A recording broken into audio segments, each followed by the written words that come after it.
This is a Hilti DX200. It is a 25 caliber single shot low velocity tools. And as you probably already guessed, it does share several parts with the Hilti DX350 semi-automatic tool. Most notably the handle pad assembly and the trigger. A few other parts in the back of the tool. There are some pretty neat features on this tool, like most Hilti tools. To release the barrel, we'll pull that on the retaining assembly, reset assembly, whatever you want to call it. It is spring loaded. So we'll pull it out, then we can pull out the barrel. The nose piece is held on by a set of rings right here. So all we have to do is take it and twist and pull it off. Here's the overdrive washer and the piston. It is a piston with a recess in it for shooting threaded studs, certain size, certain thread length. This is the ejector here on the end of the barrel.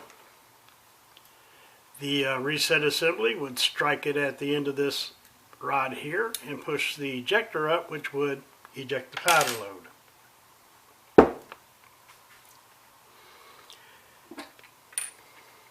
It looks like there's a ring here or something that should be holding on the overdrive washer.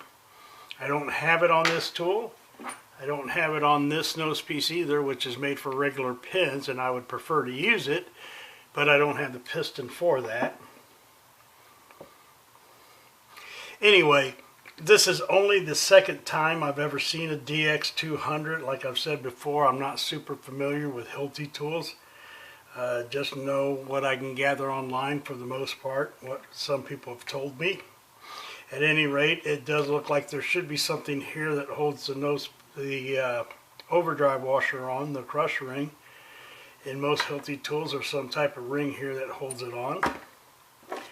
But in the meantime, I'm going to take this piston as always and put the piston ring gap on the opposite of the slot.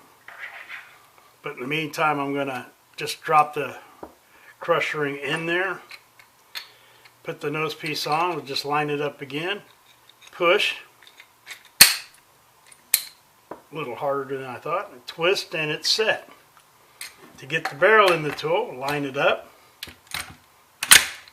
just push it in, we're ready to go.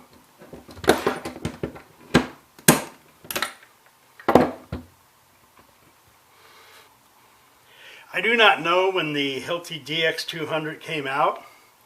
The DX100 came out in the late 50s. The DX300 came out in about 1964 or 1965 at least. It would make sense that the DX200 came out between those tools.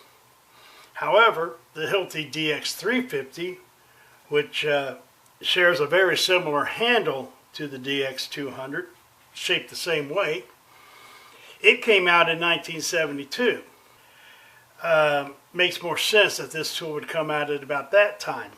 However, it could have taken Hilti 10 years to get the DX350 working to where it was a marketable tool. I really haven't got a clue. Anybody can fill me in on that, I would appreciate it. As for when they quit selling it, I'm not really sure. By the early 1990s, the DXE72 had come out, a 22 caliber single shot tool. That's probably the tool that replaced it. So I would say that the DX200 was probably still on the market till about that time. But I don't know for sure.